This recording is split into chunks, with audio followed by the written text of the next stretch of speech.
Hello, hello, hello, everybody. Welcome, welcome, welcome. Tonight, I have something extra special for you. Our guest is Jean Sommer, PKD patient and advocate, kidney and liver transplant recipient, St. Louis PKD Walk ambassador and Connect ambassador, liaison to the St. Louis University Center of Excellence, and on their center or was on their Center of Excellence patient advisory panel. I think the patient advisory panel has closed, if I'm not mistaken. Okay. Jean has a very, very interesting kidney story. She has both polycystic kidney disease and polycystic liver disease. She lost her mother only 11 days after brain surgery to repair a brain aneurysm rupture when Jean was only 19 years old. Her mother's kidneys were donated to science. 15 years later, in December of 2001, Jean was the first person in the family diagnosed with PKD and a rare massive PLD liver disease 3 months later, and her sister was diagnosed with the exact same diseases. They put puzzle pieces together and realized that their mother had PKD and they had inherited the PKD gene from her. At the end of May 2016, Jean became septic and some of her organs began to shut down. A few days later, she developed encephalopathy, toxins building up in the brain, by putting on over 65 pounds. Do I have that right? 65 Yes. pounds of edema and Yes. in a very few days. She managed to beat the odds and survive. Over the course of the whole ordeal, Jean spent 21 days in the hospital. Unfortunately, her liver was not doing very well, and she required a liver transplant. Jean needed 24/7 care, 7 days a week, until the liver transplant took place in August of 2016. Jean had gained over 35 pounds of edema, and in 2016, her 35 pounds polycystic liver was partially removed, and she received a liver transplant. During the course of that surgery, the infection was found, and the outside of her liver was taken care of, and she needed 63 units of blood to help her. In April of 2023, her kidney function dropped from a 24 GFR to a 15 in only 3 months and did not come back up. Her husband was not a match for her transplant, and Jean was racing to find a living kidney donor in order to avoid dialysis, what we refer to as a preemptive kidney transplant. Her friend Valerie saved her life by donating a kidney to her in November of 2023. PKD continues to impact her family, including her sister, brother, and daughter. As a result of her experience with PKD and PLD, Jean has become a very, very active advocate for the PKD Foundation beginning in 2005. Her advocacy started by registering as a captain and forming a team at the St. Louis Walk for PKD, raising funds and spreading PKD awareness. This is an every year thing, by the way. Jean is acting as the St. Louis Walk ambassador for over the last 12 years and acting as the St. Louis Connect ambassador for over a decade. And the last 3 years, she has served as a liaison to the St. Louis University Center of Excellence, where she serves as their Center of Excellence patient advocacy on the patient advocacy panel. Please give a warm welcome to a genuine PKD hero and advocate. Jean Sommer is with us tonight. Hi, Jean. Hi, welcome. Thank you so much for having me here, Jim. Oh, you're welcome. I'm glad to have you. Did I state everything correctly in the introduction? Did I make mistakes?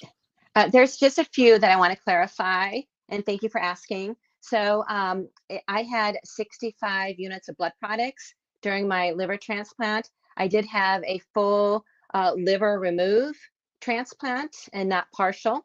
And I had, it was 63 sutures to close up my Mercedes cut. So that's where the 63 came in there. So it was 65 blood units, blood products. So it was 40 units of blood and 25 units of plasma.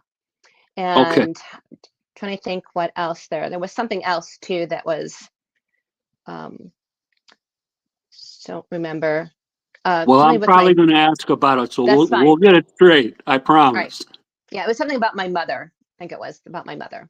No, it was my sister. My sister, in 3 months later, after I was diagnosed, my sister only was diagnosed with having PKD and not PLD yet. But later on, she did develop the PLD. Okay. Please tell us a little bit about where you grew up, your education, and your employment experiences. Oh, okay, great. So I grew up in northeast corner of Iowa in lots of trees and hilly country and curvy roads. It's just a gorgeous area to live. I grew up on a farm near Claremont, Iowa. I graduated from Valley of Elgin High School in 1985, and I went off to college at Iowa State University in Ames, Iowa. And I earned a bachelor's degree in horticulture with an emphasis in business management in 1989. And so some of my jobs that I had, I'm just going to really talk about the university when I was there at Iowa State. So the first year that I worked at the Iowa State University horticulture gardens, and that was a lot of fun. Basically, I did a lot of mowing, and I did just a tiny little bit of weeding, but I also did deadheading of Dr. Griffith Buck's rose bushes that he developed, and that which he was a professor at a horticulture professor for 40 years at Iowa State University, and he paved the way for the way roses are today, where they're hardy, the exceptional hardiness for the winter, and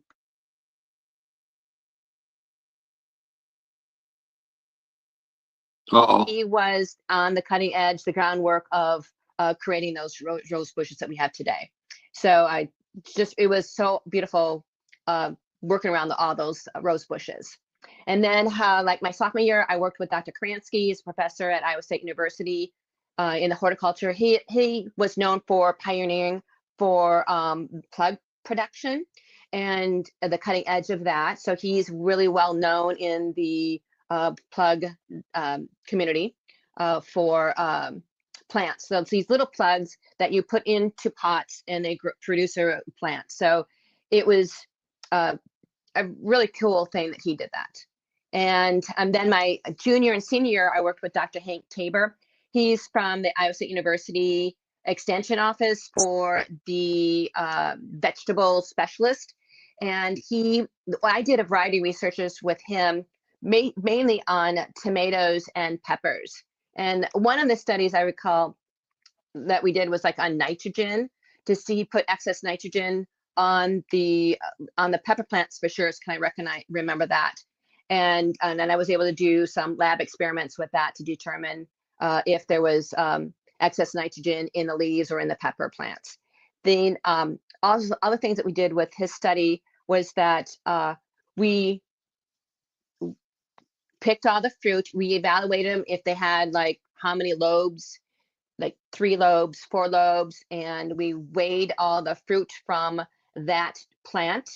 And we also checked for water. We had these, I don't know what it was something stuck in the ground that measured water. And we counted if they broke for some reason. Then, so that was just a lot of fun working at the Iowa State University Horticulture Research Station in Ames, and then the research farm in Ankeny. So it was like probably one of my best jobs at college. I just loved it. And then during the summer, I did I worked for Scott County Extension office in Davenport as the Iowa horticulture intern. That was a lot of fun. I got to answer a lot of calls and help a lot of people out with their plant issues and tree issues and insect issues. I got to do some house calls, and I helped with, I was a judge at the Scott County Fairgrounds for 2 different fruit and vegetable categories. That was a blast. And then after college, I went ahead and worked at as assistant manager at 2 different garden centers, nurseries, where I pretty much, the first place I worked at was Ron Snor's Garden Center and Nursery in Lockport, Illinois. And when it was a brand new nursery, and when I got there, I was expecting everything set up and ready to go. But when I got there, I was actually sawing boards and building tables and shelves to put the greenhouse plants on. So that we did that for a month, getting ready for the greenhouse to open up. So that was just a very eye-opening experiment. But show me what you need to do, and I'm go ahead and do it. Then I moved on to the Countryside Garden Center and Nursery in McHenry County, where again I was assistant manager there. My favorite aspect, there was 2 favorite things I did at that job. It was I love springtime when all the bedding plants were out and the perennials and annuals are ready to go, and everyone's there with their wagon full of carts of plants, their carts full of plants. It was just I really love that time frame. And then the other time was around Christmas time, when I was able to string lights on 6 different Christmas trees we had at our garden center, but more Christmas trees in the flower shop. And that was like the most beautiful time, was decorating those trees, and the privilege of doing that. So, and then I got out of that job and worked at 2 different places where I sold kitchen appliances and laundry equipment, some electronics, but I was basically a white goods specialist. And I decided to move on to something I didn't have to work on weekends. So I worked at Watson Pharmaceuticals, which is a generic drug company. And I was the inside sales representative and I sold drugs to, one of my main category or territory was Southern Chicago, all the way down to Southern Illinois, a little bit of Indiana, a little bit of Iowa. And I just sold pharmaceutical drugs to them. And then I became a stay-home mom. Okay. You mentioned you're a stay-home mom. You're then married. You're a married lady, correct? Yes. I'm married 30 years this year. Wow. And your husband's name? Yeah, Gary Sommer. And it's my understanding that you have children, a sister and a brother. Yes, I've got a son and a daughter. They're twins. And then there's 7 siblings in the family, including me. And 3 of us have PKD and PLD. Wow. Let's talk about your history with polycystic kidney disease for a minute. Please tell us about how you lost your mom and later discovered that she had PKD. Okay, great. So I'm just going to start with my mom's story because I think that's a good beginning. Okay. The day after Christmas, 1985, my mom was found in the bathroom holding her head, and she was in severe pain and she was vomiting. So my father and my sister took her to the local hospital. From that point, the local hospital basically triaged her, stabilized her, and immediately transferred by ambulance to a larger hospital, which was a couple hours away. And it was actually probably closer to 3 hours at that time, with the roads were not really in place for that traveling yet. And then at the larger hospital, she was discovered that she had a brain aneurysm rupture, and she was in a coma for, I'm sorry, the rupture, the aneurysm, if we draw a line here and here, it was between the two lobes in the front of her brain, and she was in a coma for a week. But she did wake up, and we got to see her for a day, and then the next day she had surgery to to clamp the aneurysm so it wouldn't start bleeding again. And then she came out of surgery, was perfect and beautiful. And then 2 nights later, she knocked the drainage tube from her head, and then everything went downhill from there. She had stroke after stroke, and she passed away 11 days after surgery on January 11th, 1986. She was 48 years old, and I was 19 years old. The hospital wanted us to donate her kidneys to science, and her corneas to go to 2 different people, which we did. So we never knew she had PKD, but 15 years later, I was first one in my family diagnosed with PKD, and also with polycystic liver disease. Well, I was unofficially diagnosed. I didn't get an actual title to my disease, but they said that I had polycystic kidney. Well, I had rare massive liver. And how that all started was that in summer 2001, I started having heartburn, and then the heartburn increased and became more chronic in the fall. So I went ahead and got an appointment with my general doctor and let them know what's going on. And they went ahead and did an abdominal scan and did some labs. And with the abdominal scan, they did that because I had, from my diaphragm down to halfway down to my belly button, it just felt very hard. There's no give to it. So I was thinking that maybe I had like a tumor or something like that, which I didn't. And so the end of December 2001, my doctor said that I had a numeral cyst on my liver, and I had cysts on my kidneys, but he never gave me a name to the disease. And he said, you're healthy, you're not a big drinker, you don't smoke, you don't have any family history, you're going to live a long life, you're going to die from something else. So I didn't think nothing of it until 3 months later. My sister calls me up and tells me that she had an ultrasound done for something else, and it discovered that her doctor said that she has PKD, which can cause liver cysts. And so my sister was wondering if that's what I had. Well, now I have a name for the disease that I probably have, but I went ahead and did a bunch of research to determine, yes, I do have PKD and PLD, which is polycystic liver disease. And then I called my sister up, and we talked about it. We put the puzzle pieces together, and we realized that first of all, my mother had a brain aneurysm rupture, and PKD people have a higher risk of having brain aneurysms. And the second puzzle was that the hospital doctors, requested her kidneys to science, and she's fairly young. I was surprised that they went to science and not to people. So there must have been something wrong with those kidneys that they wanted it for science. And then the third puzzle was that PKD is an inherited disease, which each child has a 50% chance of inheriting PKD from a parent who has PKD. And so since I and my sister had PKD, we just thought that we got it from our mother. And no one at the hospital told us that mom had PKD. And we believe she never even knew she had PKD because our focus was on the brain aneurysm. Okay.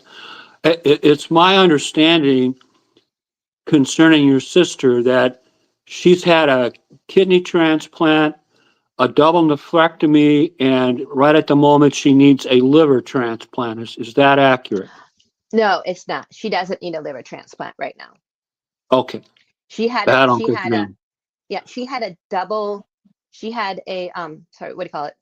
a liver resection where they removed a big chunk of her liver, and they kept one lobe that didn't have much cyst on it. So it was the large chunk that was removed. That that was probably about 30 to 35 pounds that she had the liver section removed. Okay. How about your brother? Does he have some experience with this? Yes, yes. My brother, I don't know how many years later, but he was diagnosed with polycystic kidney disease and polycystic liver disease. He had a kidney transplant, preemptive, without dialysis, and he had it in October of 2022. So a year before my kidney transplant. Okay. I understand from reviewing the stuff that you sent to me that you have experienced some pretty serious complications concerning your PKD and your PLD. Can you talk to us a little bit about that? Yes. So early on in my life, PKD affected me severely through my liver, so much so that I eventually looked like I was 9 months pregnant. And like it seemed like every season I had to change clothes and buy larger clothes to fit me because my liver was so large and kept growing and growing. And my spine actually became deformed because of my huge liver pushing on everything. I had problems finding clothing, so I actually bought maternity clothes. That was very helpful for me in finding the right size and the length to cover my belly and to fit myself, my belly. Or I bought shirts that were much larger than my size, and then sometimes I would buy pants like jeans that were a size larger so that I could roll down and low ride waist, so I could roll the waist down so that the pants could stay on me, because wearing a belt was not comfortable at all for me. There's too much pressure on my belly. And some other things, like I had some chronic pain, especially when standing for any length of time. And then eventually I decided, instead of just sitting around on the sofa, why don't I get up and start moving, start walking and strengthening up my back muscles so that I can support that liver that I'm carrying around. And that helps tremendously. That took away my back pain, is strengthening up my back muscles. So I definitely suggest walking is so important. And I also bought a band to wrap around my belly. It was an ace bandage that had like a Velcro on one side, and I put two of them together to wrap around to give my belly support and also support my back too with that. And difficulty putting on shoes, I bought shoes that I could slip my feet on. I also slip my feet in, and then I also did I didn't untie my tennis shoes. I would slip my feet in them, or I would have my husband help me tie my shoes and get my feet in with those, because I just was too difficult for me to do that. Trying to think if there's anything else here. Oh, I had 2 times I had cyst rupture, which was excruciating pain, and I had difficulty pain sitting up and laying down, so my husband would help me with that. It was best just to like sit in a kitchen chair was the best thing for me in those situations. They would take like a week to 2 weeks to heal. I didn't take pain meds for it because maybe a little bit, just like one pill at night, because I just had a reaction to them, and I didn't want them to affect my kidney function. Let's see. Yeah, when the cyst grew, I had like pain on one side for a week to 2 weeks, and then the other side might be growing. I have pain there. I would have spasms, like my stomach would spasm in the area that the cysts were growing. Wow.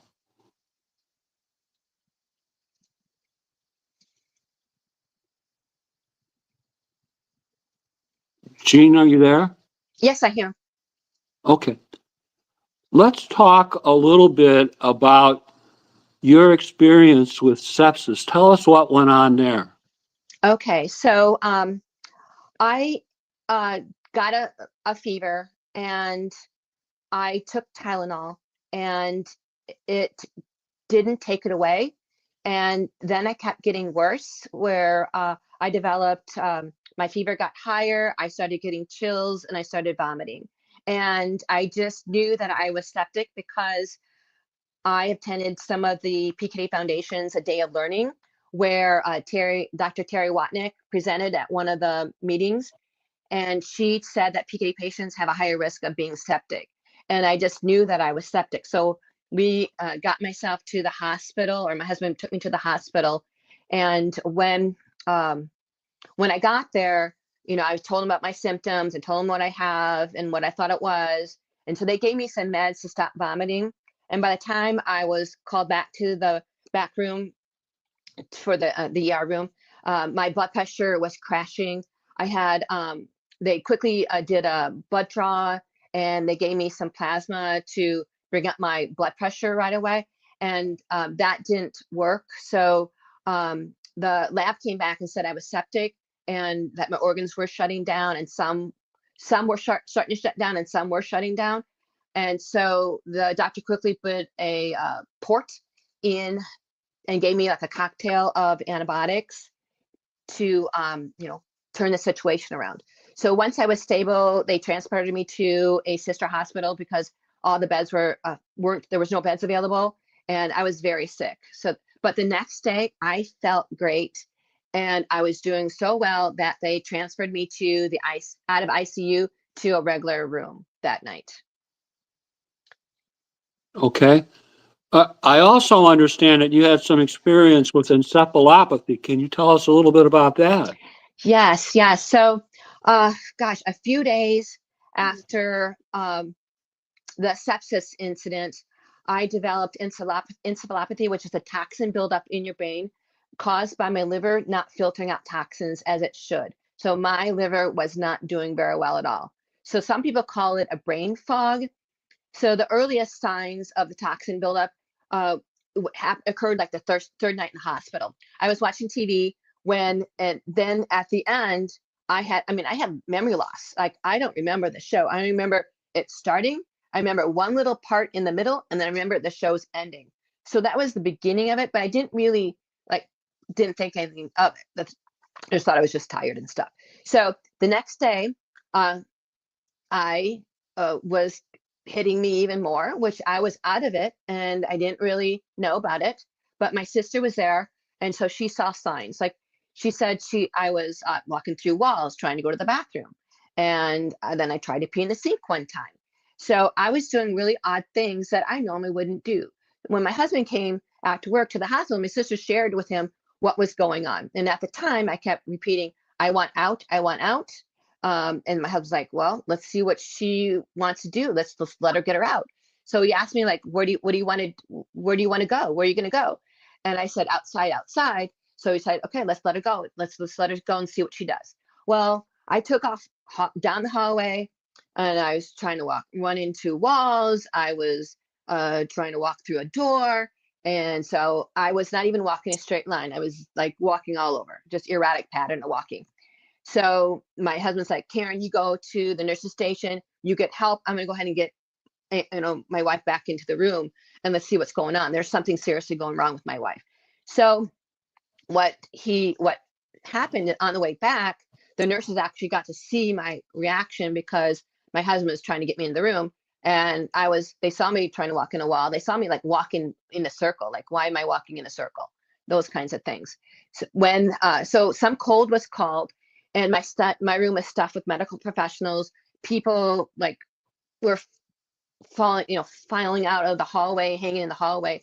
My husband said there's probably about 40 people there. It was just crazy amount of people. And I only remember just a few things that occurred because I was I was not in the right mind. And I just do remember them asking me questions, and I would say yes. And I do remember saying no, but I don't remember the question, what it was. But basically I said no, that I had kids. I said no, I'm not married. I said no, I'm not married. Or just said no. Are you married? And I said no. And then it got worse when I remember the doctors calling my name, and so I focused on them. And then they asked me like what year it was, and I said, in my head, I was saying it is 2028 or 2020 or 2027 or 2028, but I couldn't say the words when it was 2016. and then my eyes would roll back in my head because I remember that. And then eventually I don't remember anything until the next day. So I know that they took like 35 tubes of blood from me and just to check everything what's going on. And so the next day my husband and my sister were there, and they were supporting me and trying to get me to get back into my regular state that I should be in.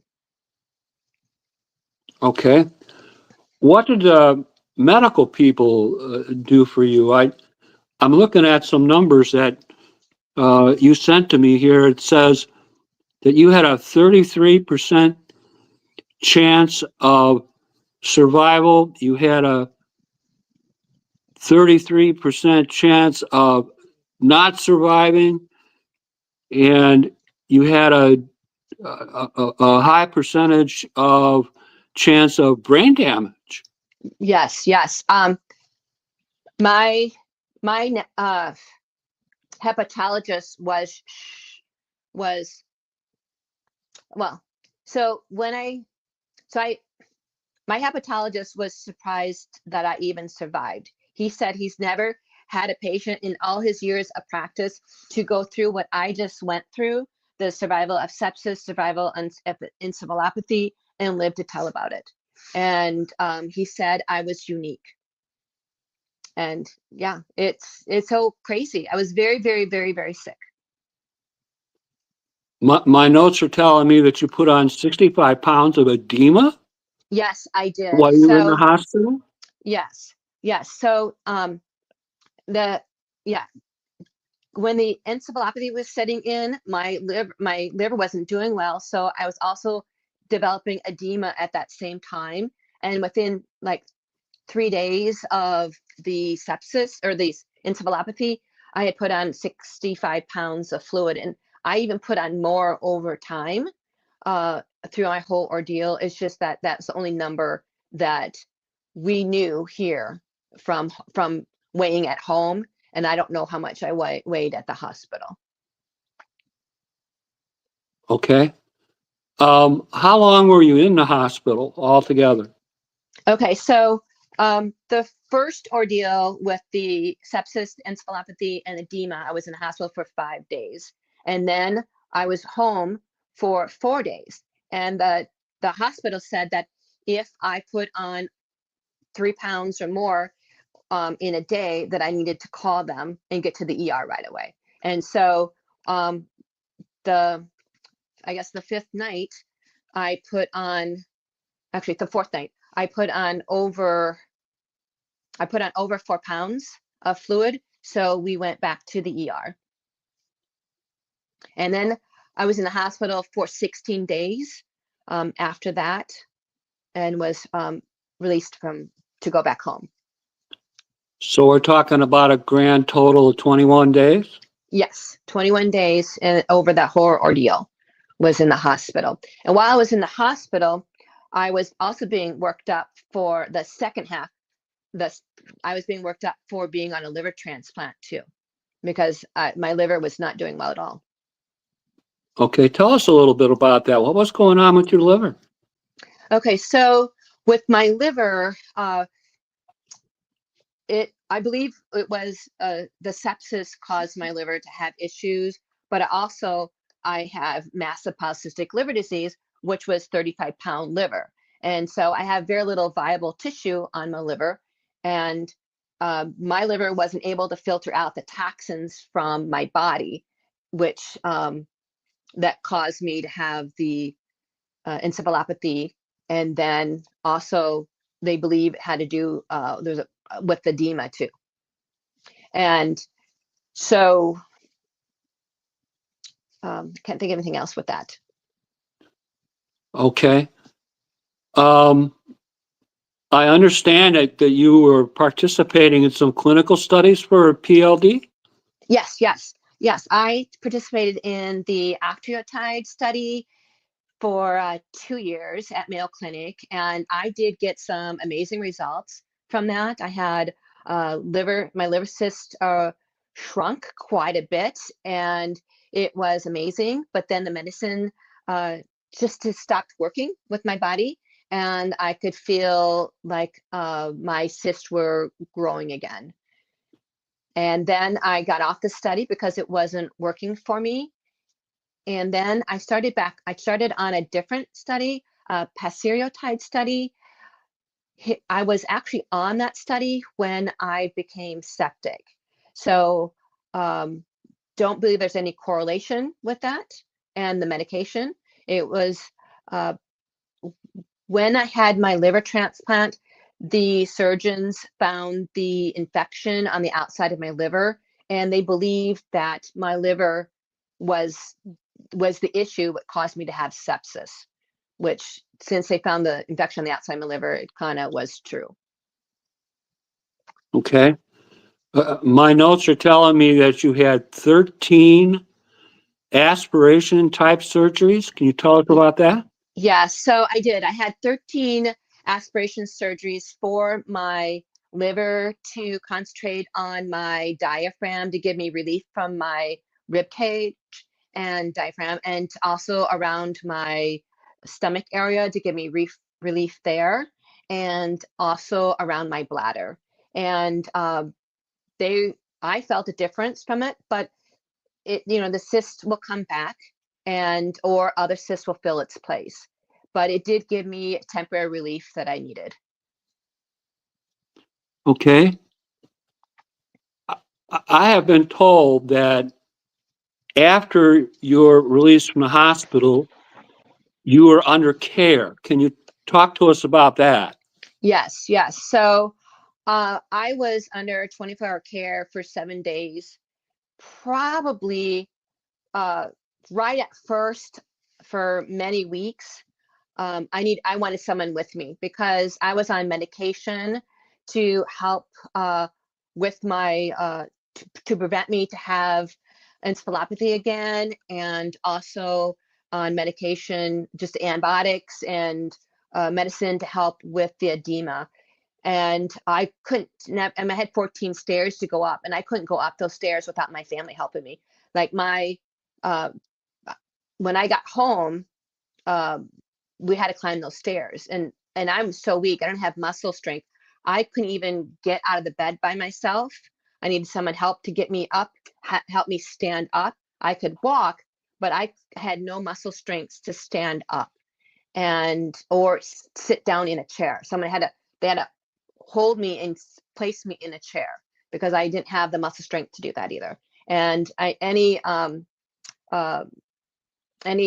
personal care, I needed help with all of that.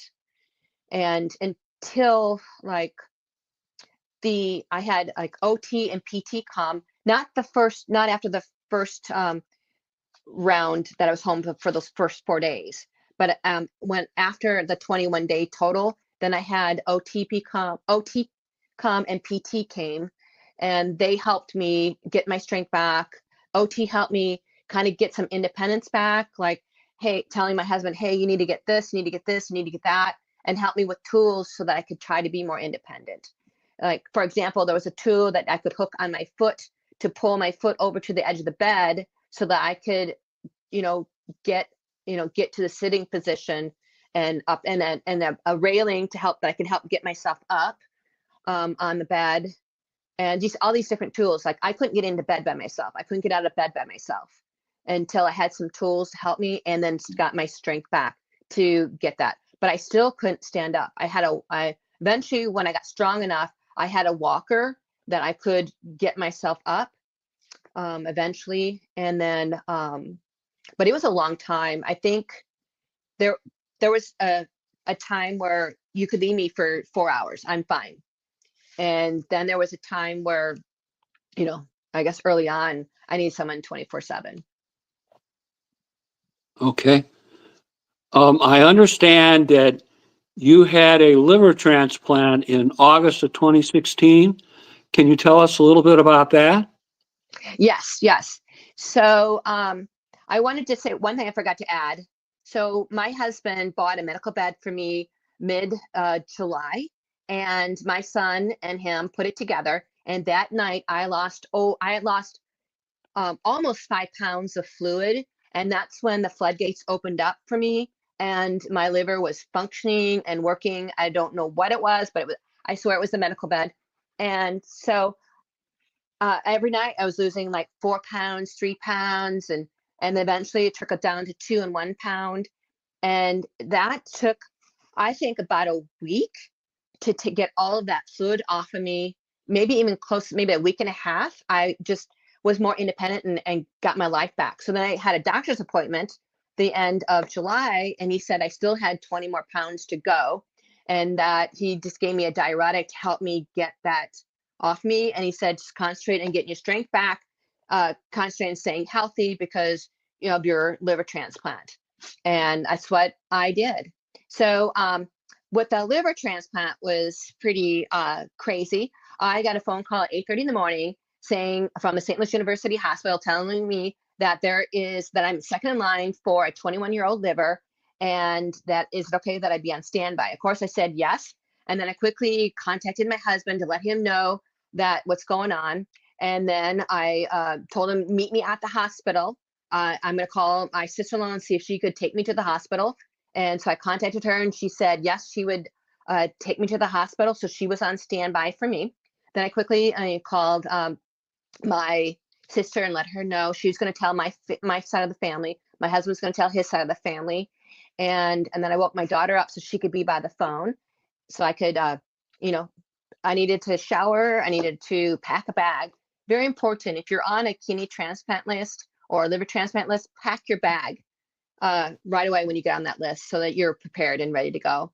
And then at 10:20, I got a phone call that the liver was mine, and my sister-in-law was there, and we headed off to the hospital. We ran into the road construction, so it took us 30 minutes longer to get to the hospital.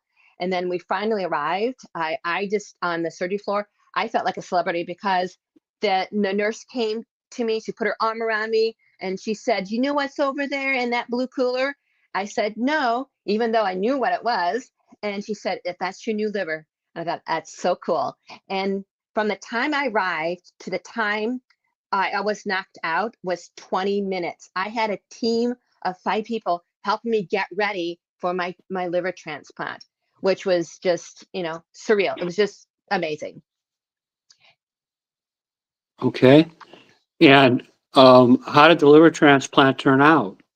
It turned out really well. The surgery took an hour and a half longer than planned. I think it was like 7 hours total.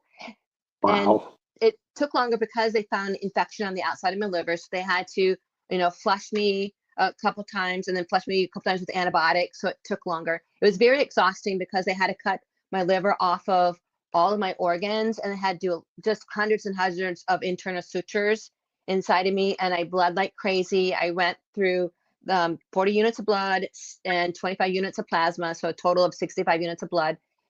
They had to, they had to build a pouch for my colon. So they did that too. And I woke up.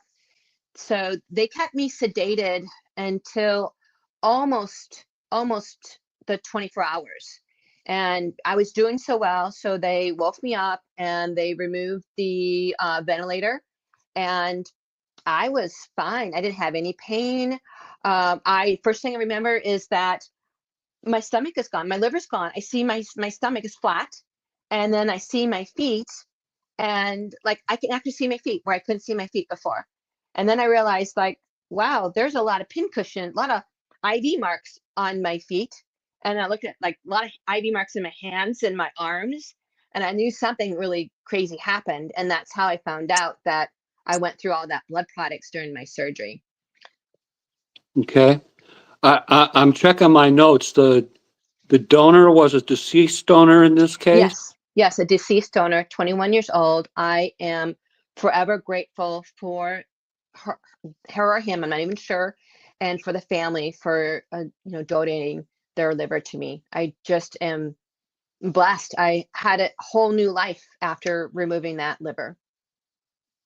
Okay. And the transplant took place at St. Louis University Center? Yes. I was in the hospital for 13 days because it took a very long time for my colon to wake up. And then I also wasn't able to eat for, I think it was a week or so. They eventually gave me increased the different IVs, nutrients, and at the end I was able to get the nutrient IV. Okay, and the liver they took out of you, 35 pounds?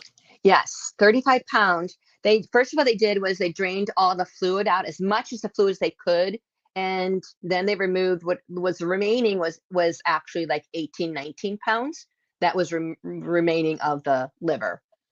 But it was they estimated it to being 35 pounds with all the fluid they drained out of it, and the actual liver.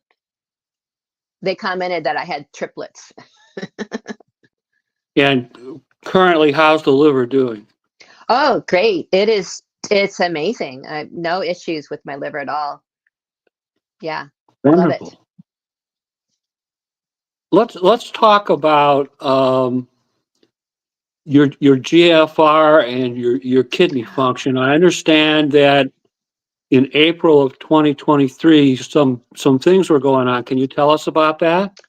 Yes, yes. So my kidney function was 24 eGFR, and then 3 months later, in April, the end of April, it dropped down to 15 eGFR, and it never popped back up.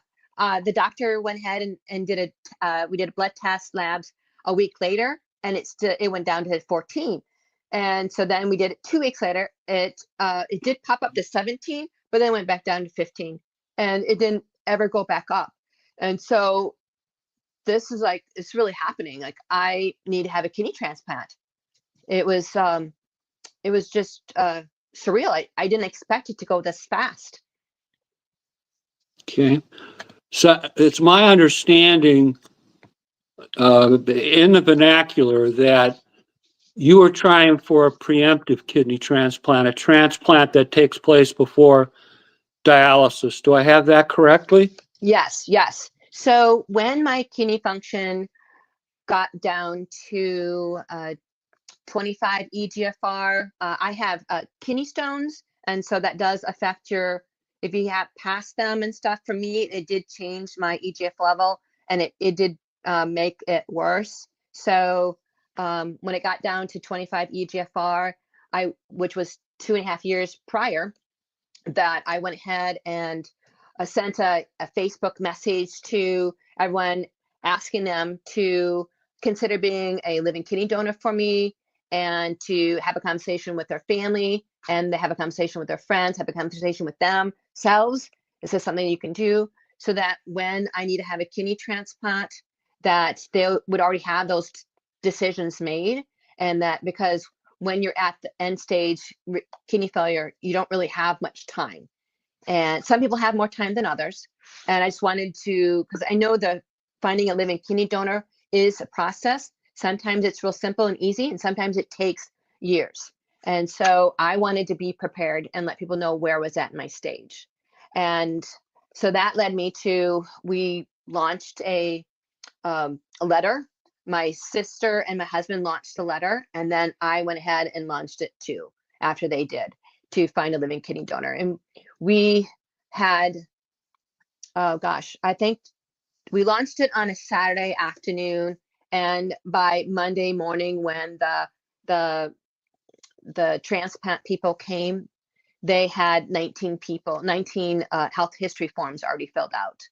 So that Wow. was and I know there was more than that also submitted, but I did find right away the first person matched, which was Val was my sister-in-law's neighbor, friend, and they talked together. And so when my sister-in-law told her about my situation, she says, I'm going to donate. And so she filled out that form, and she was my donor, and just Right. Way to very go, pleased by Valerie. that. Okay. Was your husband a match? No, no.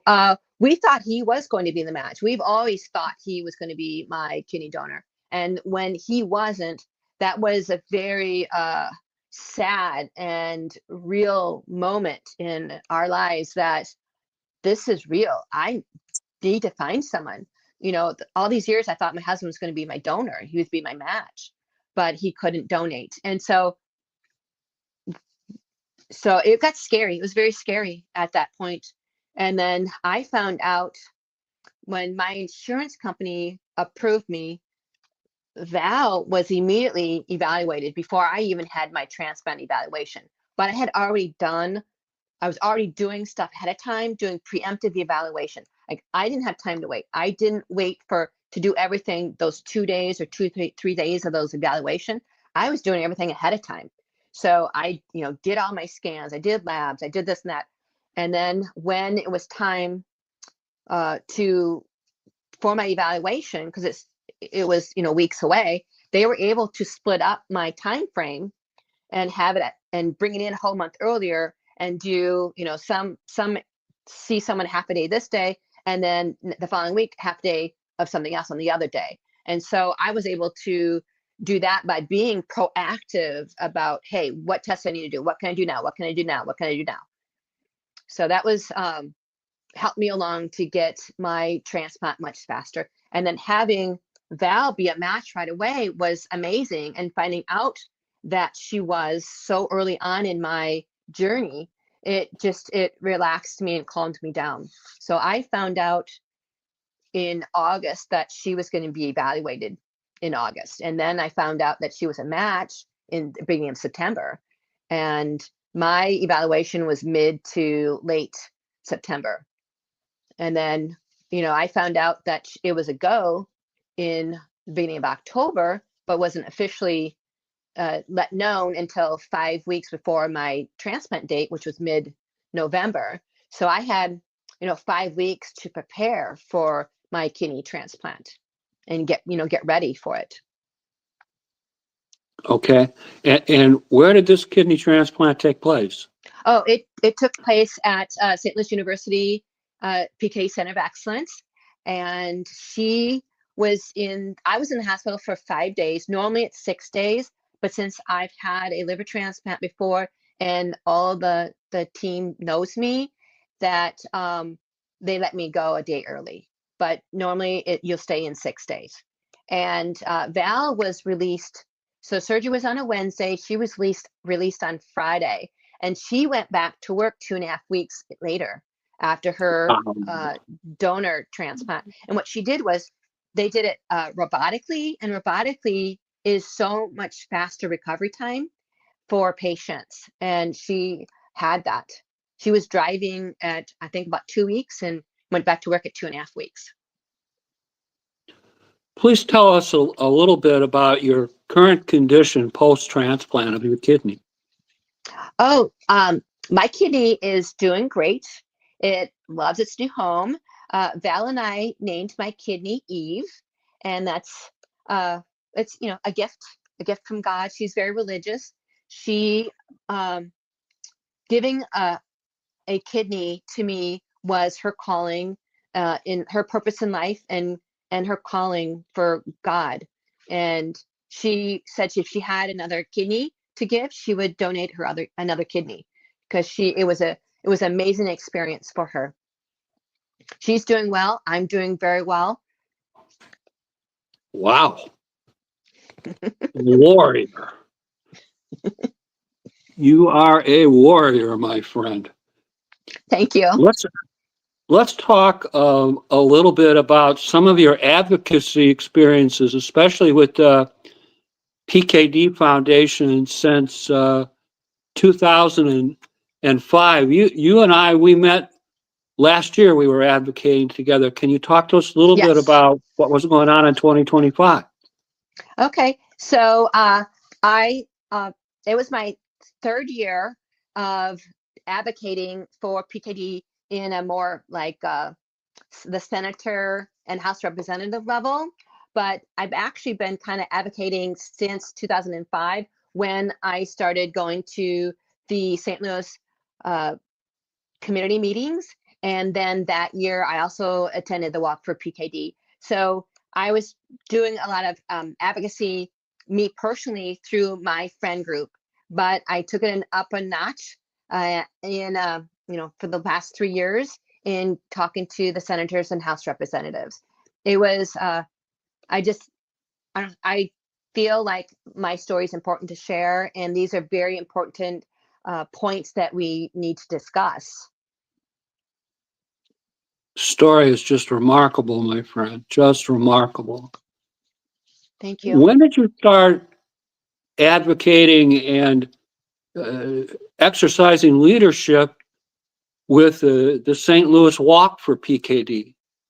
Okay, so with the Walk for PKD, I started in St. Louis Walk. I started in 2014 organizing that, and it's 12 years I've been doing that, and then I added in 2015 to be also the Connect ambassador for the St. Louis community. Okay, what does the Connect ambassador, or what did they do? Okay, so what the Connect ambassador, what they do is they host monthly meetings for the local community, and also we since it's virtual, we can expand and have anyone from any state, any community can come join us, and we talk. It's a support meeting. Also, we have speakers that come in and speak about different subjects. We are very positive, and we help out a lot of people. We calm them down, and through our experiences and through our stories, and they really appreciate hearing from us and learning from us. Wonderful. Talk to us a little bit about your experience as a liaison to the St. Louis University AD-PKD Center of Excellence. First of all, what's a Center of Excellence? Center of Excellence is the PKD Foundation wanted to have unified care and the best care possible for their PKD patients. They wanted to have a sibling going to see the same doctor, having two siblings having the exact same experience, exact same care. And that wasn't happening. So they wanted to have that happen. And it is quite amazing going to a Center of Excellence and having like top-notch care. It's a team of doctors that work on your case and make decisions. And, you know, instead of trying to get you out of the hospital as quick as you can with a kidney transplant, that you're there for 5 nights, 6 days. And so that it's a big adjustment for people to with all the medications and all the process of what's all going on. And so I think, yeah, they just want unified care, the best care possible for patients across the United States. Okay. Let's talk a little bit about your experiences with the patient advocacy panel. What was that all about? Oh, that was a lot of fun. Basically, we only need to require to meet once a year, but we were part of some brochures that they created for a study that went out to 2 different communities in Missouri where they don't have the access to the healthcare, or they have to travel really far to St. Louis for healthcare. And they may not have insurance. They don't have the income like other people have. And so it was really fun and meaningful to create 2 different brochures. One was for the patient, which educated the patient about their options of when you have PKD. Some people don't even know they can have a kidney transplant, and they only know they have to do dialysis, and that's it.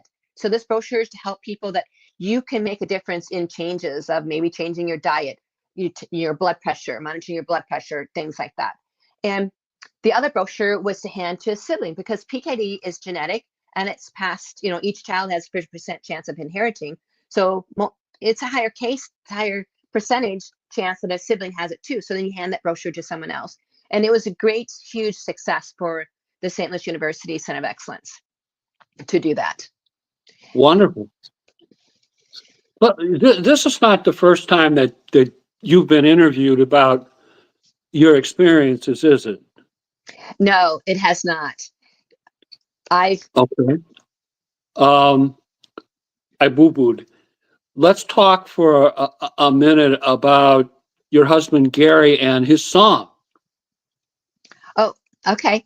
So my husband Gary wrote a song called "Climb That Mountain" based on my PK journey from like leading up to my liver transplant, and then 2 years after when I climbed a mountain with my family in Gatlinburg, and it was a big to do for me to do that. It was a lot of fun and excellent and exciting. So he wrote a song about that. It's called it's 5 lined. It's a EP is the EP, and the song is called "Climb That Mountain" by Gary Sommer, Sommer. You can find it on pretty much any, and every music platform out there: Spotify, Apple Music, Amazon Music, Google Music, Pandora, etc. And it just talks about my journey, about my leading up to my sepsis and encephalopathy and my kidney transplant and climbing a mountain 2 years later. Well, you've done an absolute bang-up job of recovery from all these abnormalities that befell you. Just Yes, like I I said, have. a real warrior, man. I am Real warrior. very thankful to be alive today, Jim. Very thankful. I always say times 3. Okay. Thankful to be alive times 3. Now let's talk about the other interviews that you've done. Oh, sure. I've understand that you had an interview with Tim Zell. Yes, yes. Fox 2 News and in the morning. He is my ultimate favorite news reporter, and it was a huge honor to be interviewed by him. He's amazing, amazing. He's very professional.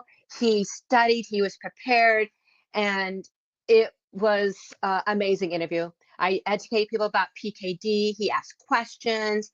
I shared my PKD story. At that time, I needed to have a kidney transplant. And then I promoted the St. Louis Walk for PKD. I want to give a little shout out to Tim. I was reading this morning that he's been having some health problems, and I Yes. just want to let him know that we're with him and we wish him the best. Yes, I do too. I read that also, and I just wish him well. I saw that you did an interview with the West News Magazine and Roslyn. Yes, yes. So I met Rosalind Glaser at the St. Louis support meetings, and she just pulled you right into the group, making you feel like you're right at home. She was so kind and so positive about the PKD outlook.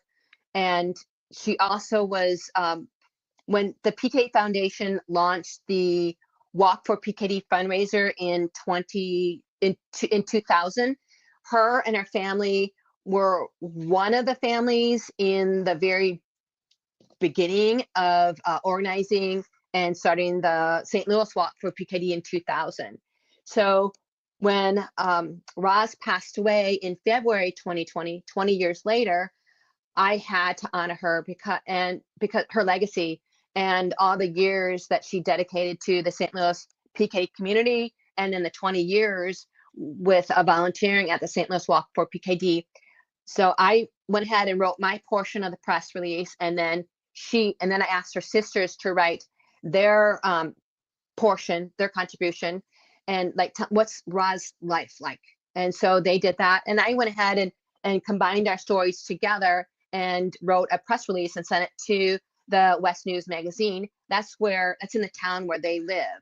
So the reporter went and called me, and I went ahead and just shared, about Rosalind. So Rosalind could be counted on every year, along with her husband, to donate fruit for the St. Louis Walk for PKD.